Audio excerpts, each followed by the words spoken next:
किसके लाल हो पहले प्रधानमंत्री जी ये तो तय कर लो, लेकिन आप किसके लाल हो, किसके औलाद हो ये तय कर लो। तो स्मार्ट सिटी बनाएंगे तो प्रधानमंत्री जी, लेकिन जो उस पर बैठा हुआ है वो एक जुमलेबाज है। हमें एमपी एमएलए मिनिस्टर और चीफ मिनिस्टर बनने का कोई शौक नहीं है। पत्रकार वो धरने और आंदोलन में तलवार और बंदूक लेके धरना आंदोलन कर रहा है। भारतीय जनता पार्टी तो भगवे को तिरंगा के तरीके से प्रचार कर रही है। इसके चक्कर में कोई नहीं होगा। हमने अपनी पूरी जवानी और इस प्रदेश के नौजवानों को लेकर कमर कस ली और पगड़ी बांध ली। इन लोग को शर्म नहीं आती, चिल्लों को पानी में डूब मरना चाहिए। वही घोषणा पत्र लेके फिर 2027 में तैयारी में बनाएंगे, इन दुराचारियों का दहन करेंगे और सत्ता से हटाने के बाद में इनको देश से भगाने का काम करेंगे। ममता बनर्जी हिंदुओं के पक्ष में ना खड़ी होकर के मुसलमानों के पक्ष में ज्यादा खड़ी होती है। आप तो हिंदू के सबसे बड़े ठेकेदार हैं। वो ठेकेदारी कहां गई? जब वोट लेना होगा तब आप आएंगे। केशव प्रसाद मौर्य के ऊपर फर्जी पर्ची छपवा के मंदिर के नाम पे चंदा वसूलने का मुकदमा है पत्रकार। इन दुराचारियों का आग तो बहुत भरी है। कभी कभी तो इच्छा कहता है लेके तलवार फांस जाऊं मैं। आज हमारे साथ बहुत ही खास शख्सियत जुड़े हुए हैं जो कि एक अच्छे वक्ता हैं, अपनी बातों को बहुत ही दमदार तरीके से रखते हैं। ऐसे में जनता शासन पार्टी के राष्ट्रीय अध्यक्ष इंद्रसेन यादव जी हैं। हम जरा जानेंगे कि किस तरीके से लोकसभा चुनाव 2024 में उन्होंने जितनी मेहनत की, क्या 2027 का भी चुनाव करीब में है तो उसमें किस तरीके से उतरेंगे और क्या कुछ कहना चाहेंगे। सबसे पहले तो आपका बहुत बहुत स्वागत है सर। आपका बहुत बहुत धन्यवाद, आपके चैनल को बहुत। आप अपने बारे में और अपनी जनता शासन पार्टी के बारे में। देखिए, जैसे अभी आपने कहा कि 2024 की चुनाव को लेकर, लोकसभा चुनाव को लेकर पार्टी, हमारी जनता शासन पार्टी 2022 में 28 सितंबर को बाबा सरदार भगत सिंह के जयंती के दिन पे पंजीकृत हुई भारत निर्वाचन आयोग द्वारा। तब से हम लोग निरंतर जनता शासन पार्टी को विस्तार करने में लगे हैं और जनता शासन पार्टी उत्तर प्रदेश सहित कई प्रांतों में जो है लगातार विस्तार हो रही है। हम लोग एक संकल्प के साथ में उतरे कि जनता शासन पार्टी जनता का शासन जब तक लाएगी नहीं तब तक सांस नहीं लेगी, पहली चीज। दूसरी चीज, पत्रकार महोदय, हम लोग की लड़ाई सिर्फ सत्ता तक नहीं है, इस देश में परिवर्तन होना चाहिए।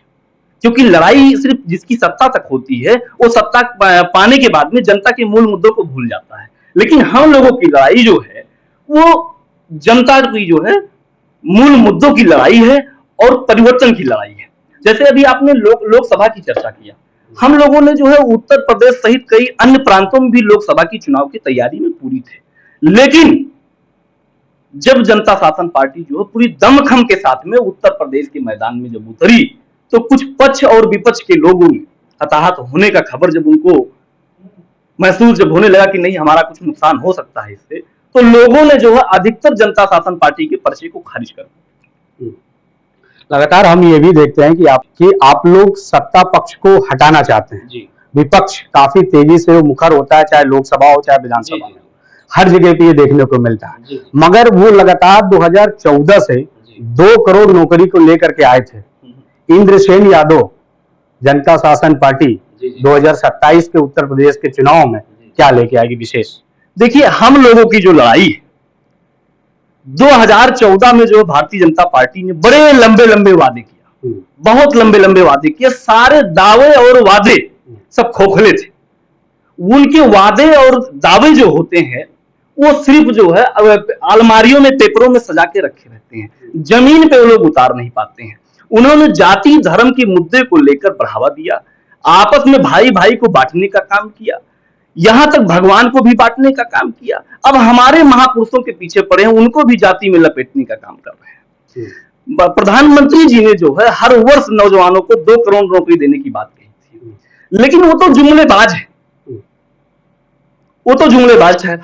कभी पिछड़े का लाल, कभी पिछड़े का लाल, कभी कुछ, कभी मां का लाल। आप किसके लाल हो पहले प्रधानमंत्री जी ये तो तय कर लो। अब इस पे संदेह के घेरे में आता है, लेकिन वो चीज मैं नहीं बोलूंगा। लेकिन आप किसके लाल हो, किसके औलाद हो ये तय कर लो, पहली चीज। 2 करोड़ आपने रोजगार देने की वादा किया था, नौजवानों को बड़ी भूमिका के साथ में आपने छलने का काम किया है। लेकिन पत्रकार महोदय, ये बड़ी दुर्भाग्य की जो है इस समय देश में हमारे चल रहा जो समय दुर्भाग्य का है, क्योंकि लगभग जो है 2014 से और 2025 को देखा जाए तो लगभग 11 साल हो गए। 11 दूना 22, 22 करोड़ रोजगार जो है प्रधानमंत्री जी के कहे थे करने के लिए पूरा हर साल तो, लेकिन किए नहीं। इन्होंने कहा था देश में 100 स्मार्ट सिटी बनाएंगे, एक भी स्मार्ट सिटी दिखा दो। जो थी वो भी गड्ढे में आ गई, और जो सरकारी संस्थान थे उनको भी आपने बेच दिया, उनको भी आपने खत्म कर दिया। तो प्रधानमंत्री जी अब तो बड़ा सम्मानित पद है, वो सम्मानित कुर्सी है, लेकिन जो उस पर बैठा हुआ है वो एक जुमलेबाज है। जुमलेबाजी के तरीके से एक भूमिका बना के हमारे देश और प्रदेश के लोगों को छलने का काम किया, वो बड़ा दुर्भाग्य का समय है। आपने पूछा कि मैं क्या करूंगा, पत्रकार महोदय, अगर अभी तो हम लोग सेनाओं की तैयारी है, विधिवत और जनता शासन पार्टी की जो विचार है वो देश में किसी पार्टी के पास नहीं है। हमें एमपी एमएलए मिनिस्टर और चीफ मिनिस्टर बनने का कोई शौक नहीं है पत्रकार महोदय, नहीं, इसमें 10 साल 5 साल संघर्ष करने का कोई मतलब नहीं था। प्रधानमंत्री जी भी आए थे 2014 में, इसी तरीके से उन्होंने कहा था कि मैं तो झोला लेके आया हूँ और पूरे 10 जनता का जो है विकास करेंगे, मगर वो 2014 में भी जीते, 22 में भी जीते, 19 में भी जीते, उसके बाद 24 में भी जीते। विपक्ष ये तो हमेशा उनका खिंचाव करता रहा, जुमलेबाज बोलता रहा, चौकीदार होता रहा, पता नहीं क्या कुछ होता रहा, मगर भारतीय जनता पार्टी और नरेंद्र मोदी जी लगातार अपने रथ की ओर बढ़ते जा रहे हैं और उन्होंने अब वक्त बिल भी ले आए। पत्रकार महोदय जी, इनकी लड़ाई देश की नहीं है, इनकी लड़ाई देश की नहीं है, देश की परिवर्तन की नहीं है, इनकी लड़ाई स्वयं के परिवर्तन की है। इनको कैसे इनकी कुर्सी स्थापित रहे, कैसे इनके लोग बने रहे, कैसे भारतीय जनता पार्टी स्थापित रहे, इनको देश से किसी से मतलब नहीं है। प्रधानमंत्री और हमारे प्रदेश के मुख्यमंत्री जी, ये जो है ये प्रदेश और देश के मुख्यमंत्री प्रधानमंत्री नहीं है, ये सिर्फ और सिर्फ भारतीय जनता पार्टी के प्रधानमंत्री हैं, जो ऐसे संवैधानिक कुर्सी पे बैठने के बाद में जातिवाद की बात करे, अपने संगठन के लोगों की बात करे, जो इनके संगठन का जो आतंकवादी हो, हम अगर करेंगे कहीं जुबान से कुछ अगर निकल जाता तो हम लोग को आतंकवादी बना दिया जाता है, लेकिन जो इनके पार्टी का है, जो इनके संगठन का है, जो इनके समर्थन में पल रहा है, वो धरने और आंदोलन में तलवार और बंदूक लेके धरना आंदोलन कर रहा है। हमने तो आज तक देखा था कि लोग जो है झंडा और डंडा लेके अपनी आवाज को बुलंद करते हैं, अपने हक की मांग करते हैं, लेकिन हम तो देख रहे हैं इतिहास में पहली बार हो रहा है कि धरना स्थलों पे जो तलवार और बंदूकें लेके धरना दी जाती है। ये बाबा के संरक्षित गुंडे हैं। पत्रकार महोदय जी, ये सब एक छलने का इनका प्लान था। अभी एक वस्त्र देख रहे हैं 2017 से हमारे प्रदेश में चल रहा है, भगवा। भारतीय जनता पार्टी तो भगवे को तिरंगा के तरीके से प्रचार कर रही है, और भगवे में एक बाबा भी आया छलने के लिए। भाई, सीता माता को हरने के लिए रावण ने तो भगल बनाई थी ना, भेष को बदला था यही वस्त्र दिखा के। तो इस प्रदेश के नौजवानों और प्रदेश की जनता को मैं आपके माध्यम से बताना चाहता हूं कि आप लोग सतर्क हो जाओ। ये सन्यासी नहीं है, ये लोग सिर्फ एक जो है गठा मठा एक तंत्र है इनका, इस देश को फिर से गुलाम बनाएंगे।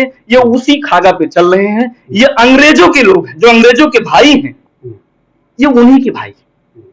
सारी संपत्ति हमारे देश का बेच दिया। अब बताइए, जो व्यक्ति किसी के पिता अगर किसी पुत्र को अगर जायदाद या दौलत देकर जाते हैं और उस दौलत को वो पुत्र जो है बेचकर उस घर की चीजों को चलाए और उसको महाविकास कहे, तो पत्रकार महोदय समझ से परे है। इन्होंने विनाश का नाम विकास रख दिया और विकास की गाड़ी पलटवा दी। एक लगातार अक्सर हम लोग देखते हैं, एक सवाल हमेशा जहन में आती है कि इस वक्त की जो राजनीति है, वो चाहे वो भारतीय जनता पार्टी हो, समाजवादी पार्टी हो, कांग्रेस हो, दलित समाज की जो तमाम पार्टियां हैं, बीएसपी हो, आजाद समाज पार्टी भी अब आ गई है, दलितों की सब बात करते हैं, बाबा साहेब के चेहरे को सब मानते हैं। मगर जिस तरीके से आपने देखा कि उत्तर प्रदेश में बीकेटी के खंतारी गांव में एक भीमराव अंबेडकर साहब की एक प्रतिमा को रखने को लेकर कितना विवाद हुआ, क्या कुछ कहेंगे? ये तो बड़ी दुखद है, जो आपने बताया, ये तो बड़ी दुखद है। बाबा साहब के विचारों को या उनकी नीतियों को कोई खत्म नहीं कर सकता। वो अनमोल हैं और उनके विचार अनमोल हैं। जो उन्होंने दिया है अपनी वर्तमान को खो के हमारे भविष्य का निर्माण करने का काम किया है। ये चंद गुंडों की औकात है।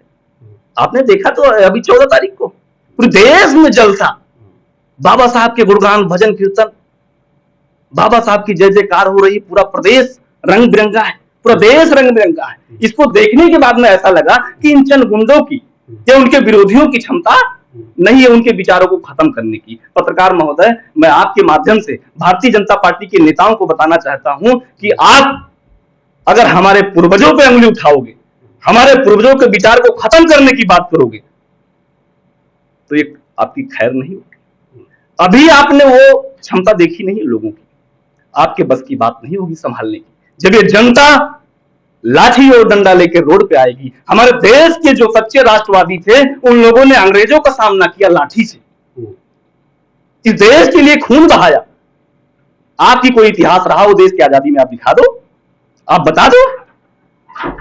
मैं आपके माध्यम से ये प्रदेश और देश की जनता को बताना चाहता हूं कि आप लोग सतर्क रहो और सावधान न हो। ये दूसरे अंग्रेज हैं, ये आपको जाति धर्म मजहब में उलझा के और अपने काम करेंगे, अपने पार्टी को मजबूत करने का काम करेंगे, इस देश में राजतंत्र को कायम करने का काम करेंगे।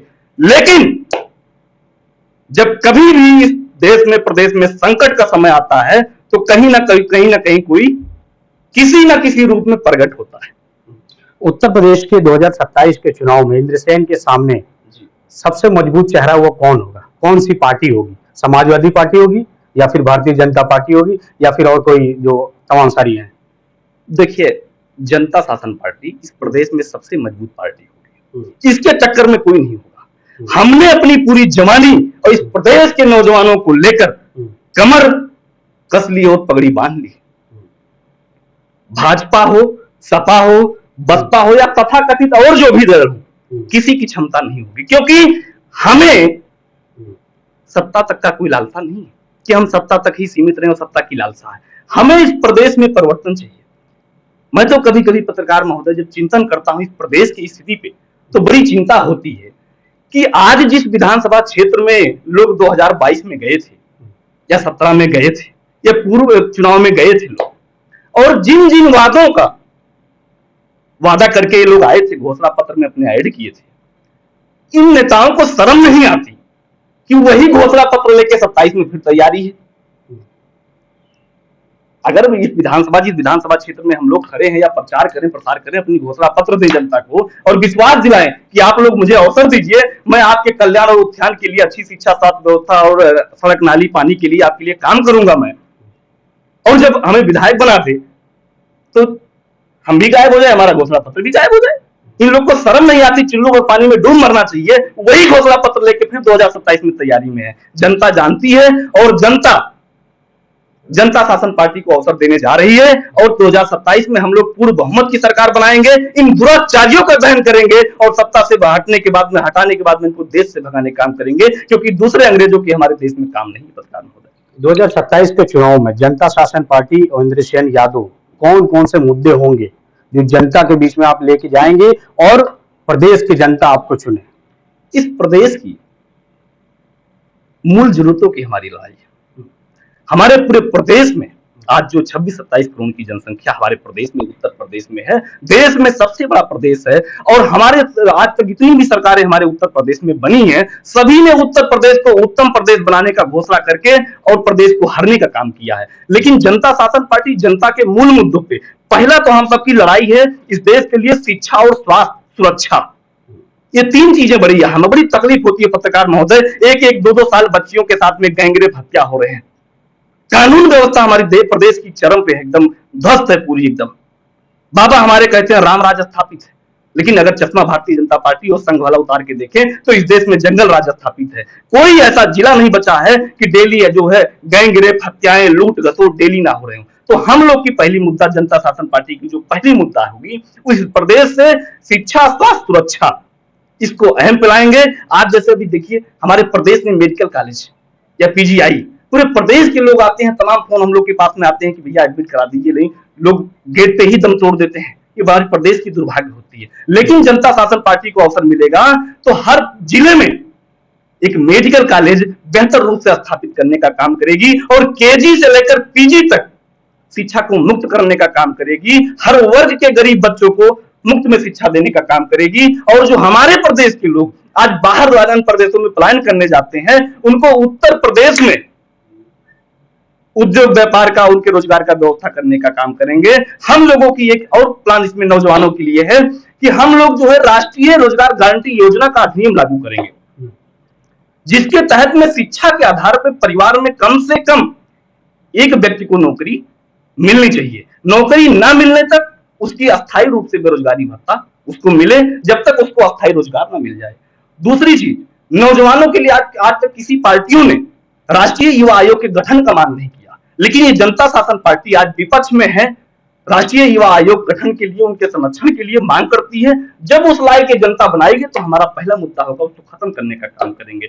उसके बाद में जो आज जमीन पे हमारे देश प्रदेश का किसान जो धरती फाड़ के अनाज उगाता है, हमारा असली भगवान जो है, उसके ऊपर कोई सरकार नहीं बात करती है। हमारा पहला मुद्दा ये है कि राष्ट्रीय, पहले ही कॉलम में हमारी सारी चीजें ये रहेगी कि राष्ट्रीय किसान आयोग का गठन हो और किसान संरक्षण हेतु राष्ट्रीय किसान आयोग का गठन किया जाए। और किसान क्रेडिट कार्ड KCC, आज अगर किसान 50,000 कर्जा ले लेता है तो बैंक और प्रशासन इनके अपराधी जैसा बर्ताव करते हैं, बेइज्जत करने का काम करते हैं। लेकिन जनता शासन पार्टी आपके चैनल के माध्यम से यह वादा करती है कि किसानों के लिए पूर्णतः ऋण मुक्त किसान क्रेडिट देने का काम करेगी। उनको अडानी और अंबानी जी को तो करोड़ों रुपए का उनके पास लोन गया है, मगर उनके लिए तो कुछ नहीं होता। ये सारी जितनी भी समस्या है ये सब जनता के लिए क्यों? जो हम दो हमारे दो, हम दो हमारे दो मोदी जी का फार्मूला रहा, क्योंकि दो ये हैं और दो उनके, वही अडानी, ये सरकार तो वही चला रहे हैं ना। उनके तमाम लोग मित्र भग गए, भगा दिया गया देश से, भग गए। किसान अगर 50,000 कर्जा ले लेता है तो उसके ऊपर जो उसको बेइज्जत करने काम करते हैं लोग, नोटिस पे नोटिस देने काम करते हैं। जनता शासन पार्टी इस जनता के सभी मूल मुद्दों पे काम करने का काम करेगी पत्रकार महोदय। और ये दुराचारी जो आज बैठे हैं, इनको इस प्रदेश और देश से हटाने का काम करेगी पत्रकार महोदय, क्योंकि बड़ा आपत्ति हो गया। डिप्टी CM ब्रजेश पाठक जी बड़े बड़े दावे करते हैं, स्वास्थ्य मंत्री भी हैं, वो तो हर जगह निरीक्षण करने पहुंच जाते हैं। और आपने देखा कि किस तरीके से लखनऊ के हॉस्पिटलों में आग लग जाते हैं, मरीजों को लेकर के जबरदस्ती भागना पड़ा, किस तरीके से जान बचाई। पत्रकार महोदय जी, जब वो नए दूल्हा बने थे तो उनको बड़ी खुशी थी। नए जब दूल्हा बने थे वो, तो बड़ी खुशी थी, बगैर बताए जो है कभी भी गाड़ी उठा के पहुंच जाते थे। लेकिन उस 2 महीने के बाद में अब देखिए कहीं जाते हैं निरीक्षण करने, लंबी भाषण देते हैं, वो तो खत्म ही नहीं होता है, फिर भी अपने तमाम मुद्दों को गिनाते रहते हैं कि स्वास्थ्य में मैंने ये कर दिया, वो कर दिया। गिनाने के लिए सब गिनाते पत्रकार महोदय, उनके हाथ में कुछ नहीं है, उनके हाथ में कुछ नहीं है, वो गिनाने के लिए ही बैठे हैं। वो तो प्रवक्ता है भारतीय जनता पार्टी को, वो डिप्टी CM थोड़ी, ये दोनों वही है। अध्यक्ष जी, आपसे एक सवाल और होगा कि जिस तरीके से सारी पार्टियां हर तरीके के मुद्दों को उठाती हैं, चाहे विपक्ष का कोई भी नेता हो, मगर वहीं जिस तरीके से पश्चिम बंगाल में हिंदुओं के साथ जिस तरीके से अत्याचार हो रही है, आगजनी हो रही, इस पे जनता शासन पार्टी का स्टैंड क्या है? देखिए, किसी भी जाति धर्म के लोग, किसी के साथ में अगर अन्याय अत्याचार हो रहा तो यह अति निंदनीय है, दुखद है। जनता शासन पार्टी इसका निंदा करती है। ऐसा नहीं होना चाहिए। किसी भी जात के, वो हिंदू हो या मुसलमान हो या SC हो या उच्च वर्ग, किसी के साथ में भेदभाव नहीं होना चाहिए। सबका समानता का अधिकार है, किसी के साथ में अन्याय अत्याचार नहीं होनी चाहिए। हम उसकी कड़ी निंदा करते हैं, ये नहीं होना चाहिए। ये मानते हैं कि कहीं ना कहीं ममता बनर्जी हिंदुओं के पक्ष में ना खड़ी होकर के मुसलमानों के पक्ष में ज्यादा खड़ी होती है, उसके कारण इतना ज्यादा पश्चिम बंगाल में दंगे हो रहे हैं। चलिए, आपने सवाल तो ठीक है, लेकिन अगर ममता जी गलत कर रही हैं, अगर ममता जी गलत कर रही हैं तो केंद्र में आप क्या कर रहे हैं? आपका काम क्या है? ठीक है, मैं अगर वो कर रही है गलत तो उसकी निंदा करता हूं, मैंने पहले ही बोला नहीं होना चाहिए। लेकिन अगर प्रदेश में वो कर रही है तो केंद्र में आप बैठे हैं, आप चलाइए, अपना कार्रवाई करिए, लेकिन आप नहीं करें। आप तो हिंदू के सबसे बड़े ठेकेदार हैं। वो ठेकेदारी कहां गई? जब वोट लेना होगा तब आप आएंगे कि मैं सबसे बड़ा हिंदू हूं। चुनाव का इंतजार हो रहा है, चुनाव का इंतजार हो रहा है। अच्छा, मैं एक चीज नहीं समझ पाता पत्रकार महोदय कि जब चुनाव आता है तभी जो है हिंदू का चोला लोग पहनते हैं। और ये बताइए कि हिंदू का प्रमाण पत्र कौन देगा? मैं हूं, मैं अपनी बात कर लेता हूं, मैं जात का यादव हूं, हिंदू धर्म से आता हूँ। और आपके ऊपर सबसे पहले बुलडोजर चलता है अल्पसंख्यक के ऊपर उत्तर प्रदेश में। हाँ। क्योंकि वो जो है कहीं ना कहीं दूसरी, आप हिंदू नहीं है? नहीं, हिंदू हम भी हैं, लेकिन वो आपके पास सर्टिफिकेट नहीं है।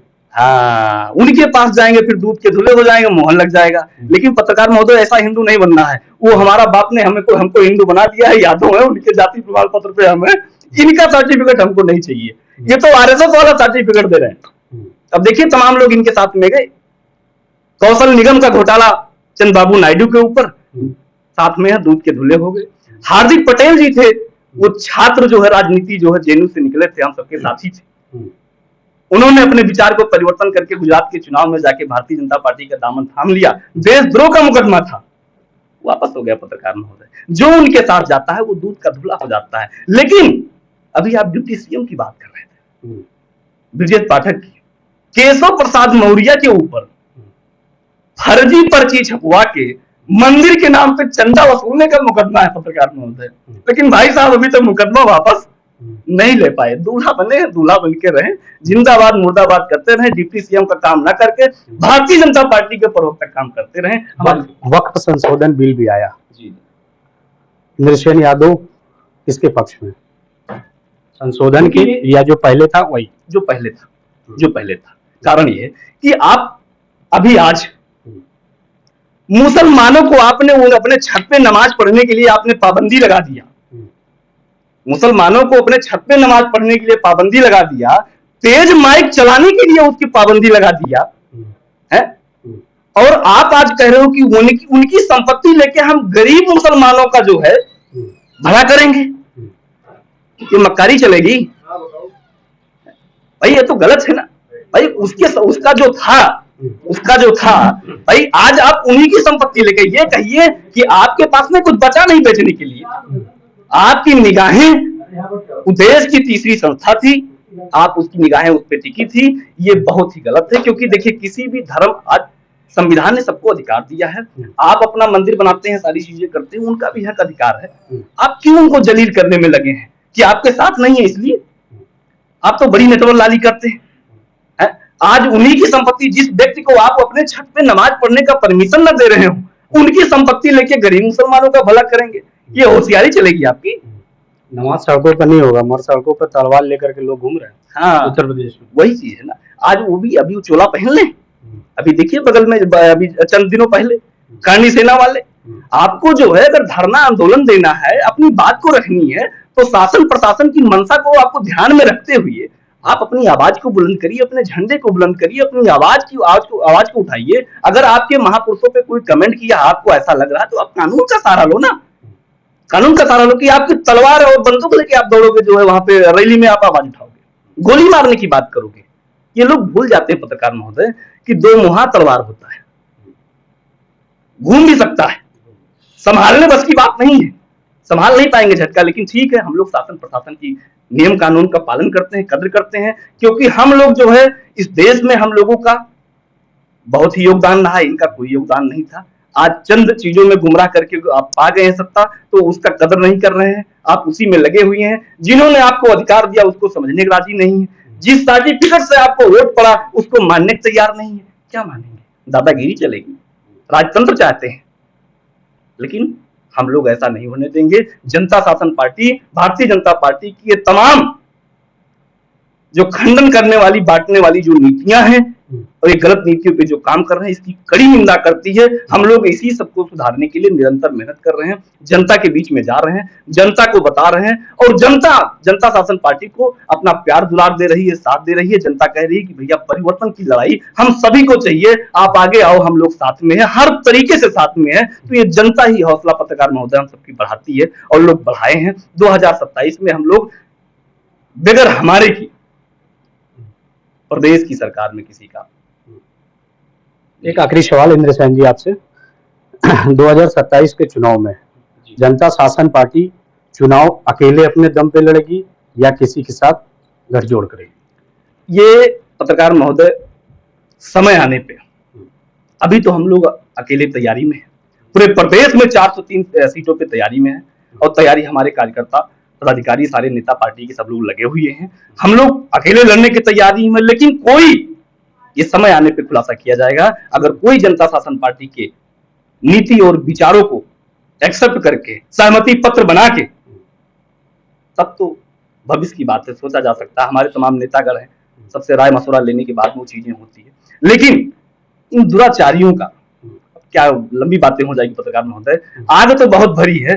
कभी कभी तो इच्छा कहता है लेके तलवार फांस जाऊं मैं, लेकिन कहता हूं नहीं, जो वो कर रहे हैं वो हम सबको ठीक नहीं है, शोभा नहीं देता। आपका बहुत बहुत धन्यवाद। बहुत बहुत धन्यवाद। ये थे हमारे साथ जनता शासन पार्टी के राष्ट्रीय अध्यक्ष, जिन्होंने तमाम अपने मुद्दों पे जो देश भर में चल रहे हैं उन सब पे अपना अपना क्लियर स्टैंड किया। उन्होंने साफ तौर पे ये भी कहा कि वक्फ संशोधन बिल जो आया है उसका ये विरोध करते हैं, वक्फ का जो पहले बिल था उसी का ये समर्थन करते हैं, और आने वाले 2027 के विधानसभा चुनाव में भी अभी तो इनका विचार यही है कि अकेले ही लड़ना है, और आने वाले समय के साथ चीजें परिवर्तन होती रहती हैं, तो हो सकता है कुछ आगे जाकर के कुछ गठजोड़ हो जाए।